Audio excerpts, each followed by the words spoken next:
يعني لما يلحقش قصه حياه فينيسيوس جونيور هي اللي حصلت في الشوط الثاني، او هي اللي حصلت في مباراه ريال اوفيديو دي، اللي هو لاعب قاعد على الدكه ما عندوش اي مانع وعمال يضحك ويهزر ويتريق مع الجماهير اللي وراه، ينزل الملعب يفضل يحنكش يدور على ضربه جزاء، الحكم يديله انذار فيتغاظ اكتر، فتلاقي بقى بيضغط بجنون عشان يقوم يسجل جون ويرجع يمسك في الحكم عشان بعدها يروح يجيب الجون الثالث ويروح يغيظ الجماهير. هو ده فينيسيوس جونيور، واللي على فكره انا ما عنديش اعتراض على موهبته ولا اللي هو عمله، بس على فكره هو فينيسيوس للحق هو ينفع، هو المفروض يطرد في اللقطه اللي هو عملها بعد الجون الثاني، ان شوح وزعق للحكم عشان بيقول له يلا انجز بسرعه عشان في فريق خسران عايز يرجع، مع ان هو معاه انذار كان ممكن يطرد. ففينيسيوس جونيور لاعب غريب وبيدور على المشاكل بملغط حرفيا، وانا ما عنديش اعتراض ان هو في ناس ساعات بتظلمه وفي حاجات ساعات بتيجي عليه، لكن اللي انا شايفه النهارده ان هو كان بيطالب بضربه جزاء، فطبعا تمثيل واضح 100%، فخد عليها انذار. مش عارف ايه اللي يغيظه انه ما يعمل اسيست يسكت بقى، والاسيست بتاعه او الهجمه اللي هو قطعها هي اللي بترد على كل الناس، اللي هو مش محتاج تقول لحد حاجه، انت اللعب بتاعك لوحده بيرد،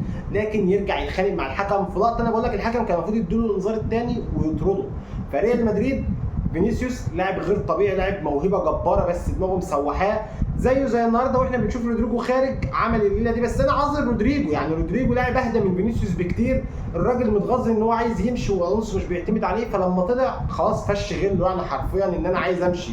ريال مدريد المشاكل بدات تخف شويه مع ان هم هيمشوا رودريجو، واوضه اللبس هتبدا تهدى شويه لما يكون 3 نجوم احسن ما يكون 4، واللي انا الاقرب على فكره لسه ما بلينجهام يرجع، انا مش عارف الوضع هيبقى عامل ازاي، فينيسيوس بيضغط عليه اكتر فبيطلع نار من بقه، لكن هيفضل نجم ريال مدريد الاول هو في نظري كيليان امبابي، اللاعب اللي النهارده شايل ريال مدريد من نص الموسم اللي فات. اصلا ريال مدريد مش على الطريق الصحيح اللي انا شايفه، انا شايف ان جابي الونسو لسه ما عملش البصمه بتاعته، كل دي اجتهادات شخصيه للاعيبه، زي ما كان انشيلوتي ما بيعملش اي حاجه تقوم تلاقي واخد فينيسيوس واخد الكره من نص الملعب ورايح يجيب جول يكسبوا دوري ابطال عادي مفيش مشكله. لسه هنشوف ريال مدريد الماتشات الجايه هتبقى عامله ازاي، بس انا حبيت اقول ان فينيسيوس لاعب برده موهبه، بس هي قصه حياته كانت في الماتش ده، اللاعب اللي هو عنده كتير قوي بس لازم همسك في الحكم وامسك في الجماهير وهعمل اي مشاكل تضرني، وكنت ممكن اخد كارت احمر اقعد عليها ماتشين.